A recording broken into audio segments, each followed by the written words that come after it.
ఎందుకు ఈ రోజు మీరు ఇలా రోడ్డు మీద ఎక్కాల్సిన పరిస్థితి వచ్చింది? అండ్ ఆయన ఓడిపోయి ఇంతవరకు కూడా ఆయన దిగులు చెందుతూ ఎక్కడ ఆంధ్రప్రదేశ్ అభివృద్ధి చెందుతుందో చంద్రబాబు నాయుడు హయాంలో అవుతుందని అది చూడలేక ఒరవలేక ఈ కేసులు వేయించి ఈ పరిశ్రమలను అడ్డుకోవాలని ఒక దురుద్దేశంతోనే జగన్మోహన్ రెడ్డి చేస్తున్నాడు. ఇది చాలా అన్యాయం. నిరుద్యోగులు కొన్ని లక్షల మంది, అలాగే వాళ్ళ తల్లిదండ్రులు కొన్ని ఆస్తులు అమ్ముకొని పెట్టుబడులు పెట్టుకొని పై చదువులు చదివించుకొని వాళ్ళకి ఉద్యోగాలు రాకపోతే ఈ రోజు రోడ్డున పడిన పరిస్థితి.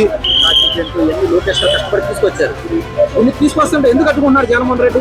ఆయన చంద్రబాబు నాయుడు మళ్ళీ ఒక హైటెక్ సిటీ ఆంధ్రప్రదేశ్ గా కడితే అది చూడలేక ఇలాంటి దురుద్దేశంతోని ఎలాగైతే అమరావతి రైతుల్ని మోసగించి అమరావతిని డెవలప్ అవ్వకుండా చేశాడో ఇప్పుడు ఉత్తరాంధ్రలో వైజాగ్ ని కూడా ఇలాగే చేసేసి నిరుద్యోగులందరూ కూడా రోడ్డును పడే విధంగా వాళ్ళ తల్లిదండ్రులు ఉసురులు జగన్మోహన్ రెడ్డికి తగులుతాయి.